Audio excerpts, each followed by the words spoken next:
अस्सलाम वालेकुम। आज है जी हमारा लेक्चर नंबर 4, जिसके अंदर हम देखेंगे कि लीनियर इक्वेशंस को हल किस तरह करते हैं। ये मुख्तलिफ़ टाइप के लीनियर इक्वेशंस होती हैं और उनको हल करने के जो है वो तरीक़ाकार क्या होंगे। तो इसके अंदर हम जो लीनियर इक्वेशन को हल करेंगे वो एक 1 वेरिएबल में भी होंगी, 2 वेरिएबल में भी होंगी और 3 वेरिएबल में भी हो सकती हैं। ठीक है, तो अब यहाँ पर हमें इनको हल करने के लिए सबसे पहला जो टाइप है वो है 1 वेरिएबल के अंदर अगर हमारे पास इक्वेशन हो तो उसको आप कैसे सॉल्व करेंगे, और वो लीनियर इक्वेशन होनी चाहिए और वो 1 वेरिएबल में होनी चाहिए। तो इनको हल करने के लिए ये जो नीचे थ्योरी लिखी हुई है ये आप पढ़ सकते हैं, लेकिन जो मेन चीज़ें हैं यहाँ पर मैं वही आपको बताऊँगा। तो आपने इसको सॉल्व करना है, बेशक ये थ्योरी याद ना करें, लेकिन यहाँ पर ये जो रूल्स लिखे हुए हैं ये आपके जहन में होने चाहिए कि अगर लीनियर इक्वेशन 1 वेरिएबल के अंदर अगर आपने हल करना है तो आपके पास एक एडिशनल रूल है, सब्ट्रैक्शन रूल है और मल्टीप्लिकेशन और डिवीजन रूल। इन रूल्स की मदद से आप किसी भी लीनियर इक्वेशन को जो है वो हल करेंगे। तो सबसे पहला जो हमारे पास लीनियर इक्वेशन है वो देखें, एग्जांपल हमारे पास आई हो, ये तो ये था कि x की जो डिग्री है वो 1 है, और हमने कहा था कि लीनियर इक्वेशन वो होती है जिसकी डिग्री क्या हो, 1 हो। तो यहाँ पर भी x है तो इसकी डिग्री भी क्या है, 1 है, और हमने इसको सॉल्व करना है। तो अब यहाँ पर देखें 2x माइनस 10 ओवर 2 है, इसका सारे का बटे में क्या है, 2 है। और अब सबसे पहला स्टेप ये होगा कि आप इसको डिवाइड कर दें। देखें इनका जब बटा अलग अलग करेंगे, 2 को 2 के ऊपर डिवाइड करेंगे तो हमारे पास क्या बचेगा, x। जब 2 को 5 पे तकसीम करें, 10 पे तकसीम करेंगे तो बचेगा 5। और ये जो है ये साइड जाइए वैसे की वैसी आई। अब यहाँ पर देखें तो डिवीजन हुई है, यहाँ पर डिवीजन जब मैं मतलब इनको 2 पे तकसीम किया है, तो क्योंकि ये सारे का बटा था। उसके बाद हमने इसको सिंपलीफाई करने के लिए करेंगे क्या कि 3x जो है इसको अंदर जो है वो क्या कर देंगे, मल्टीप्लाई कर देंगे। यहाँ पर भी 3x हो जाएगा और यहाँ पर भी हमारे पास क्या आ जाएगा, x। तो यहाँ पर ये जो हमारे पास है ये टर्म वैसी आ जाएगी, और यहाँ पर 3x माइनस 3 को जो है वो वैसे लिख दिया। उसके बाद यहाँ पर ये काम करेंगे कि हम कि ये जो 5 है ना, ये इधर जाके क्या हो जाएगा, प्लस होगा। तो यहाँ पर जब प्लस होगा तो हमारे पास क्या रह जाएगा, 2 रह जाएगा। यहाँ पर गलती से 2x लिखा गया है, यहाँ पर भी x ही आएगा, तो ये x जो है इधर वैसे ही बच जाएगा। तो यहाँ से ये जो 5 उधर चला गया, तो यहाँ से हमारे पास 3x तो वैसे ही आ गया, लेकिन यहाँ पर क्या रह गया, 2। तो अब x वालों को एक तरफ कर लें, सिंपल सी बात है। यहाँ पर अगर आप करना चाहें डायरेक्ट तो x वालों को एक तरफ कर लें और बाकी जो टर्म्स हैं उनको जो है वो एक तरफ कर दें, तो आपके पास जो है वो सिंपली जो है वो हल हो जाएगा। उसके बाद देखें तो ये जो x जो है ये हमारे पास ये जो टर्म है x माइनस 3x आ गई, और 2 जो है ये वैसे का वैसे जो है इधर रह गया। मतलब ये है कि 3x को उठा के उस तरफ ले गए और 3x में से 3x निकलेगा तो हमारे पास क्या रह जाएगा, माइनस का 2x, और माइनस का 2x इधर जाके डिवाइड होगा तो क्या बचेगा, -1। आइसोलेट का मतलब ये होता है कि x को अकेला कर देना, हमने x की वैल्यू फाइंड करनी थी, तो इस वजह से x को जो कहता है कि आइसोलेट कर दे। -2x उधर जाके 2 पे डिवाइड होगा तो -1 आपके पास आंसर मिल जाएगा। तो ये पहली एग्जांपल है, जब हमारे पास लीनियर इक्वेशन 1 वेरिएबल में होगी तो समझ लो आपने फाइंड क्या करना है, x फाइंड करना है। और वो किसी भी तरीके से जिस तरह भी आप करें कि x वाले टर्म्स को लग कर लें और जो कांस्टेंट्स हैं उनको लग करके x की वैल्यू आपने फाइंड कर देनी है।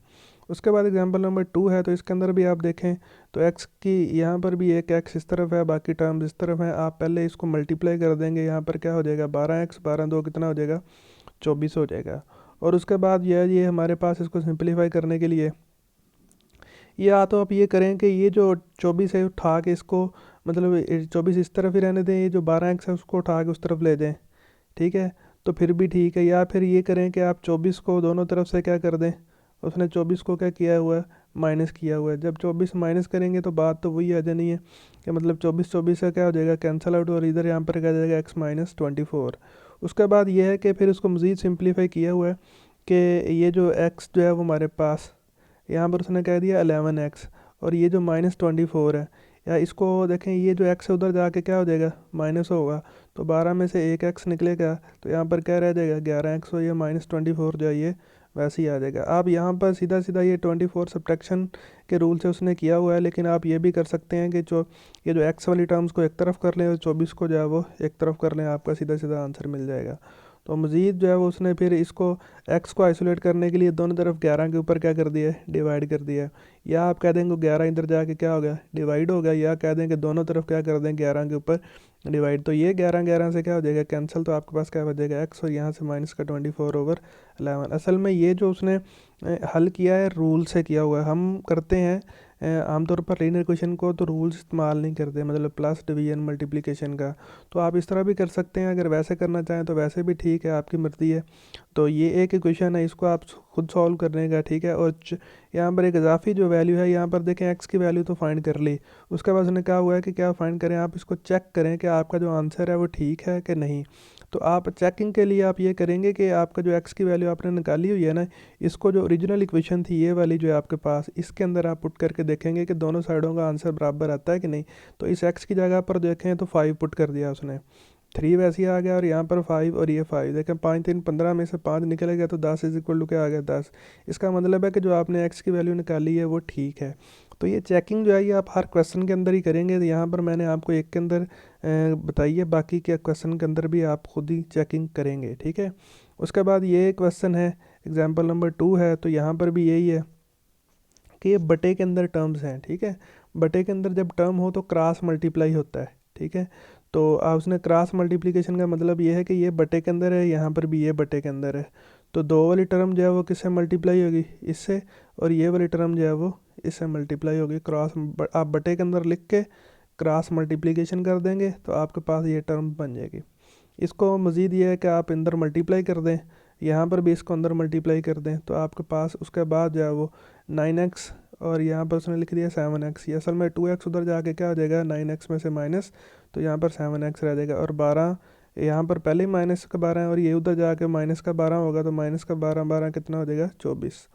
तो ये x इधर रह जाएगा, 7 उधर जाके क्या हो गया डिवाइड हो गया। तो ये आपके पास आंसर आ जाएगा। उसके बाद आप नीचे जाएं तो यहाँ पर एक इक्वेशन है, इसको आपने सॉल्व करना है। तो ये भी एक लीनियर इक्वेशन है, इसको भी वैसे ही देखें, वहाँ पर मैंने बटे के अंदर नहीं लिखा हुआ था, वो स्लैश डाला हुआ था। स्लैश का मतलब भी बटा ही होता है, यहाँ पर बटे के अंदर लिखा हुआ है, तो इसका मतलब यहाँ पर क्या है क्रॉस मल्टीप्लाई की। ये टर्म इधर मल्टीप्लाई होगी और 2 जो है वो इधर जाके इन टर्म से मल्टीप्लाई होगा। तो टर्म से मल्टीप्लाई यहाँ पर देखें उसने यही किया हुआ है कि 3 ऊपर वाली टर्म से मल्टीप्लाई कर दिया और ये वाली टर्म इससे मल्टीप्लाई कर दिया। उसका मल्टीप्लाई करने के बाद जो है वो आपने यहाँ पर इसको सिंप्लीफाई करना है, वाई वाली टर्म को एक तरफ करना है, एक्स वाली को एक तरफ करना है, और आपने वाई की जो है वो वैल्यू निकालनी है। और यहाँ पर काफ़ी सारे क्वेश्चन हैं, अब ये मैं सारे करवाऊँगा नहीं, मैं आपको दिखाता जाता हूँ।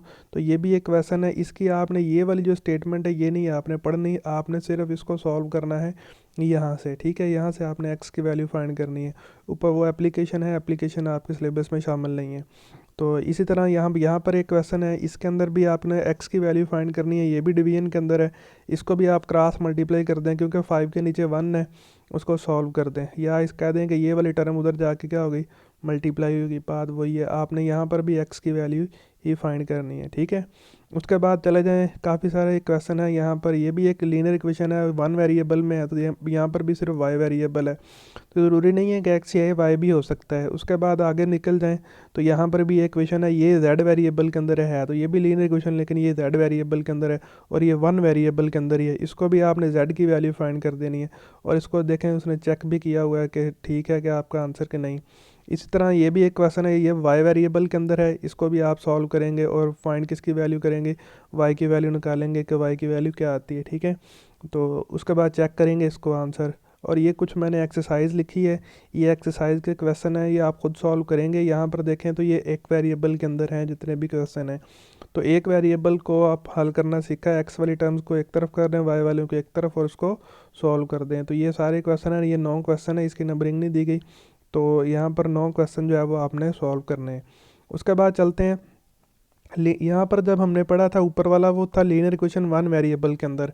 अब यहाँ पर जो लीनियर इक्वेशन है वो देखें, solution of linear equation in 2 variable. तो ये 3 तरीक़ों से किया जा सकता है, ये शामिल नहीं है आपके सिलेबस के अंदर। अब देखते हैं, तो सबसे पहला मेथड ऑफ सब्स्टिट्यूशन है, फिर है क्रॉस मल्टीप्लिकेशन है, फिर है मेथड ऑफ एलिमिनेशन। तो हम सबसे पहले जो है वो इनको बारी बारी याद करेंगे, पढ़ेंगे कि ये कैसे मतलब इसको सॉल्व किया जाता है। और ये 2 वेरिएबल के अंदर है, जब हमारे पास जब ये तरीक़ाकार हम इस्तेमाल करेंगे। तो ये solution of linear equation in 3 variable है।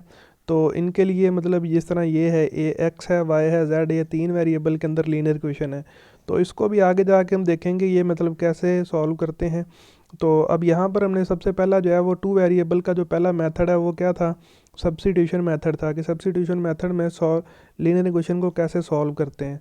तो सबसे पहले यहाँ पर देखें, जब भी सब्स्टिट्यूशन मेथड आएगा तो आपके पास दो जो लीनियर इक्वेशन होंगी ना, उनमें से वो एक इक्वेशन लें और उसमें से x की वैल्यू निकाल लें या y की वैल्यू निकाल लें, जिससे आसानी से निकल आए उससे निकाल लें। तो उसके बाद जो है वो दूसरी इक्वेशन के अंदर जाके पुट कर दें। तो यहाँ पर देखें ये दो लीनियर इक्वेशन थी, तो इन दोनों में से यहाँ पे वैल्यू निकालना आसान है, क्योंकि ना इसके साथ कोई कोफिशिएंट है ना इसके साथ कोई कोफिशिएंट है। तो यहाँ से हमने x की वैल्यू निकाली, y उधर जाके क्या हो गया, प्लस हो गया।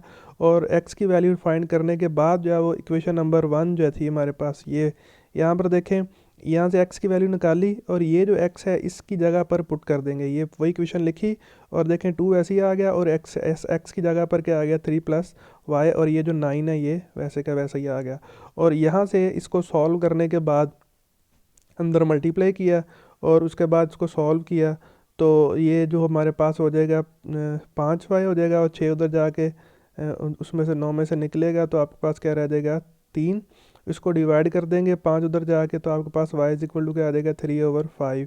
तो ये हमारे पास y की वैल्यू आ जाएगी। y की जो वैल्यू आई है वो आपने इक्वेशन किसी भी एक इक्वेशन के अंदर पुट कर दें, या फिर आप यहाँ पर पुट कर दें, ये जो यहाँ से निकाली थी, या इसके अंदर पुट कर दें। तो उसने यहाँ पर पुट किया, जिस मर्जी इक्वेशन के अंदर पुट कर दें तो आपके पास जो है वो y की वैल्यू पुट की, तो y की वैल्यू, x की जो वैल्यू हमारे पास क्या आ गई, 3 + 0.6, क्योंकि y उधर जाके क्या होगा, प्लस होगा। तो y की वैल्यू जो हमने निकाली 0.6 यहाँ पर पुट कर दी, तो x की वैल्यू आ गई। तो ये हमारे पास दो आंसर आ गए, ये x का आंसर और ये जो है ये y का आंसर। तो ये मेथड है किसका, इस मेथड को क्या कहेंगे हम, मेथड ऑफ सब्स्टिट्यूशन। ठीक है, एक इक्वेशन में से x या y की वैल्यू निकालो और दूसरी इक्वेशन के अंदर पुट कर दो, तो ये सब्स्टिट्यूशन मेथड है। अब हम चलते हैं जी इसके दूसरे क्वेश्चन पे।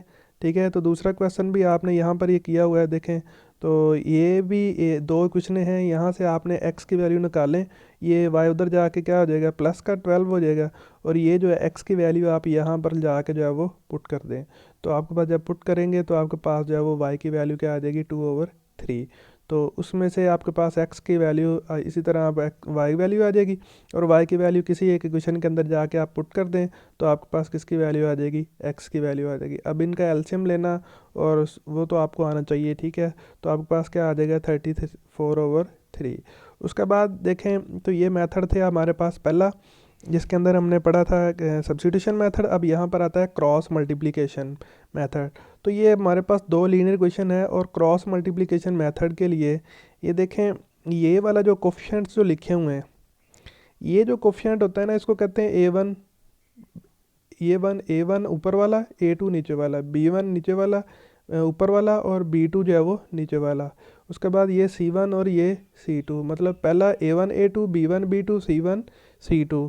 तो आपने यहाँ पर देखें तो ये कहता है जब x की वैल्यू फाइंड करनी है ना, तो B1 को C2 से मल्टीप्लाई करना है और B2 को C1 से। तो ये फार्मूले उसने यहाँ पर लिखे हुए हैं, ये चार्ट आप याद कर लें, या एक मैं नीचे आपको तरीकाकार बताता हूँ उस तरीके से कर लें। तो इस तरह मतलब क्या है कि यहाँ पर ये जो हमारे पास जो लीनियर इक्वेशन है ना, इनके वेरिएबल को 2 दफ़ा लिख दें आप। यहाँ पर देखें 3 1 मैंने लिखा, उसके बाद 1 2 लिख दिया, फिर है -10 और 5। ये जो भी राइट हैंड साइड के ऊपर होगा उसको उठा के इस तरफ लेके जाना है एक दफ़ा, फिर वैल्यू पुट करनी है, डायरेक्ट नहीं। ठीक है ना, एक दफ़ा 0 के इक्वल लिख के फिर लिखना है। ठीक है, -10/5, इसको 2 दफ़ा आपने लिख दिया, यही कोफिशिएंट जो है वो 2 दफ़ा यहाँ पर आपने लिख देने। पहली लाइन और आखिरी जो लाइन है इसको छोड़ देना है, बाकी जो दरमियान वाली वैल्यूज़ हैं इनका इस्तेमाल करेंगे। जब आप x यहाँ पर देखें तो ये मैंने लिख भी दिया है कि A1 B1 C1 क्या है ये वैल्यूज़। तो आपने x की जब वैल्यू फाइंड करनी है, इसको इसके साथ मल्टीप्लाई करना है और इसको इसके साथ मल्टीप्लाई करना है। तो यही यहाँ पर देखें उसने किया हुआ है कि इन दोनों को मल्टीप्लाई करेंगे और इन दोनों को मल्टीप्लाई कर देंगे, तो आपके पास ये वाली वैल्यूज़ बन जाएगी। दरमियान में क्या आएगा, हमेशा माइनस आएगा। ये बात अब जहन में रखिएगा, दरमियान में माइनस डालना है। -5 एक से ज़रब खाएगा तो -5, इन दोनों को ज़रब देंगे। उसके बाद जब y की वैल्यू फाइंड करेंगे तो ये वाली टर्म इसके साथ मल्टीप्लाई होगी और ये वाली टर्म जो है वो इसके साथ मल्टीप्लाई होगी, तो दरमियान में आएगा माइनस। उसके बाद जब आप थर्ड वैल्यू लिखेंगे उसके ऊपर लिखेंगे 1, तो 1 के लिए लिखेंगे 3, 2 से मल्टीप्लाई होगा और 1 जो है वो 1 से। ये देखें यहाँ पर भी उसने ये लिखा हुआ है कि पहले x की वैल्यू, फिर y की वैल्यू और फिर जो है वो 1। तो आप यहाँ पर ये वैल्यूज़ पुट करके फाइंड कर लें, या डायरेक्ट ये जो मैंने आपको तरीकाकार बताया इस तरह 2 दफ़ा लिखें और आखिरी और पहली रो कॉलम को छोड़ दें, फिर इसको वह इसके साथ, इसको इसके साथ, फिर इसको इसके साथ और फिर इसको इसके साथ, फिर ये वाली इसके साथ और इस वाली ये वाली इसके साथ। जब आप इसको फाइंड करेंगे तो आपके पास जो है वो ये वाली बन जाएगी x/15, y/5 और 1/5। तो x की जो वैल्यू है वो हमारे पास आ जाएगी यहाँ पर, और y की वैल्यू जो है वो आ जाएगी 1। तो x इज़ इक्वल टू 3 और y इज़ इक्वल टू 1। ये दो वैल्यूज़ आ जाएंगी x की और y की। तो दूसरा जो क्वेश्चन मैंने लिखा हुआ है 2x + 3y is equal to 9 और x - y is equal to 3, इस क्वेश्चन को आप खुद सॉल्व करेंगे, ठीक है। एक ही इसका हल किया। तो ये फार्मूला बेशक आप याद कर लें x और y और 1 के लिए, या आप डायरेक्ट जो है वो वैल्यू यहाँ पर जिस तरह मैंने लिखा हुआ है इस तरीके से निकाल लें, बात वही है। उसके बाद चलते हैं आगे। तो इसका जो है तीसरा मेथड है वो है एलिमिनेशन है। यहाँ पर कहेंगे कि elimination method of the solving the linear equation. Linear equation को सॉल्व करने के लिए आप यहाँ पर जो मेथड लगाएंगे वो है एलिमिनेशन मेथड। तो एलिमिनेशन मेथड के अंदर दो इक्वेशनें आपको वहाँ पर दी हुई हैं। इनके लिए आप करेंगे क्या कि एलिमिनेशन का मतलब ये होता है कि एक वेरिएबल को ख़त्म करना है पहले आपने। तो ख़त्म करने के लिए आप ये करें कि या तो आप यहाँ पर इनके किसी एक के कोफिशिएंट को सेम कर दें, या एक्स के कोफिशिएंट या वाई के कोफिशिएंट। तो आप अगर एक्स के कोफिशिएंट सेम करना चाहते हैं तो यहाँ पर देखें ऊपर वाले का कोफिशिएंट एक्स का क्या है, 2 है। तो आप इसको भी क्या कर दें, 2 से पूरी इक्वेशन को मल्टीप्लाई कर दें। तो यही लिखा हुआ है कि मल्टीप्लाई बाय 2, ठीक है, ताकि इसका कोफिशिएंट जो है वो बराबर हो जाए। तो यहाँ पर देखें ऊपर वाली इक्वेशन वैसे ही, जब इसको आप 2 से ज़रब देंगे तो क्या आ जाएगा 2x - 2y, और यहाँ पर क्या आ जाएगा 6। इनको माइनस करने के लिए साइन चेंज कर देंगे, पहले प्लस है तो यहाँ पर क्या आ गया माइनस, यहाँ पर माइनस है तो क्या होगा प्लस, यहाँ पर प्लस था तो यहाँ पर क्या आ जाएगा माइनस। तो ये दोनों टर्म प्लस माइनस वाली आपस में कैंसिल, ये प्लस का 3 था, ये प्लस का 2y हो गया, तो ये क्या बन जाएगा 5y। 9 में से 6 निकलेंगे तो क्या आ जाएगा 3। तो ये 5 उधर जाके जब डिवाइड होगा तो आपके पास y की वैल्यू क्या आ जाएगी 0.6। तो आप इसको किसी एक इक्वेशन के अंदर जाके पुट कर दें।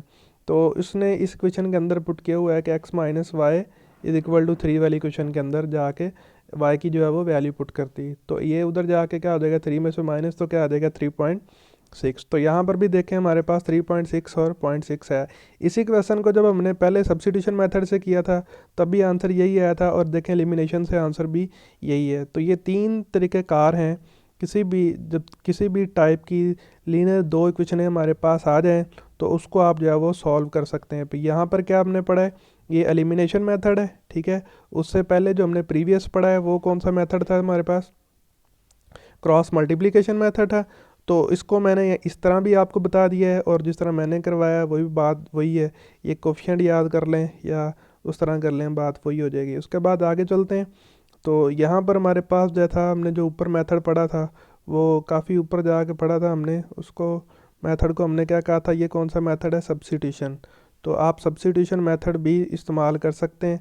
ये अगर तो क्वेश्चन के अंदर आपको ज़िक्र कर देगा कि आपने इसी मेथड से करना है तो फिर तो बात लग गया। अगर नहीं कहता है तो फिर आपकी मर्ज़ी है कि आप किस तरह उसको जो है वो सॉल्व करते हैं, सब्स्टिट्यूशन से हल करते हैं, ठीक है, या फिर आप इसको करते हैं क्या नाम है एलिमिनेशन से, या फिर क्रॉस मल्टीप्लिकेशन से। तो वो आपकी मर्ज़ी है, जिस मर्ज़ी तरीके से आप जो है वो इसको सॉल्व कर सकते हैं, ठीक है जी। तो ये इक्वेशन नंबर जो है ये हमने पहले जब पढ़ा था 1 वेरिएबल के अंदर, ठीक है, और उसके बाद हमने 2 वेरिएबल के अंदर पढ़ा है। तो ये दोनों ही मेथड जो हैं वो आपको याद होने चाहिए कि इक्वेशन कौन सी है, 1 वेरिएबल के अंदर है या 2 वेरिएबल के अंदर है। शुक्रिया, अल्लाह हाफिज़।